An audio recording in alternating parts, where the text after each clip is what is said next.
ជាប់ហងทะเลงขนงอ่อนลงสนาหาអូនជាបេស្តាឃើញភ្លៀមបេះដូងលងស្នេហ៍សុំរងអូនស្អាតទេពធីតាមិនដូរនោះទេបងស្គាល់មៀមេក្នុងនាមអ្នកទិញថ្នាំពេទ្យតើជានិស័យឬមួយក៏ជាវាសនាឬទេវតាឆាឲ្យបងបានមកជួបស្រីអូនជាគ្រូពេទ្យឲ្យបងចាប់ចិត្ត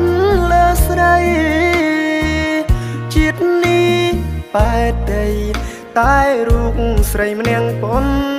ណោនាងគ្រូពេទ្យអើយខ្ញុំស្នេហ៍អ្នកគ្រូពេទ្យហើយ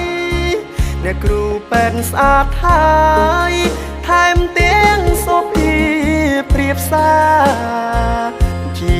ស្ត្រីខ្មែរឃើញភ្លៀមរៀមលងស្នេហាជាតិនេះប្រាថ្នាឲ្យជួមតែអ្នកគ្រូពេទ្យមួយបទនេះនិពន្ធផ្ញើជូននាងគ្រូពេទ្យផងបើស្ដាប់ឮហើយគ្រូពេទ្យកុំស្ដីកុំថាស្រឡាញ់ខ្ញុំទៅ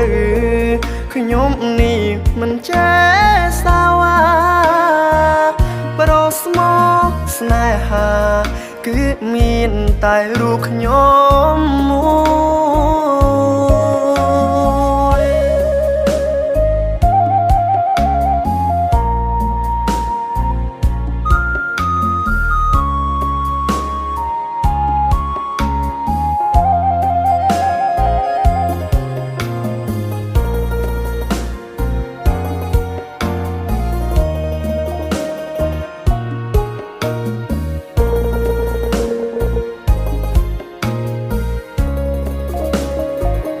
នាងគ្រូពេទ្យអើយខ្ញុំស្នេហ៍អ្នកគ្រូពេទ្យហើ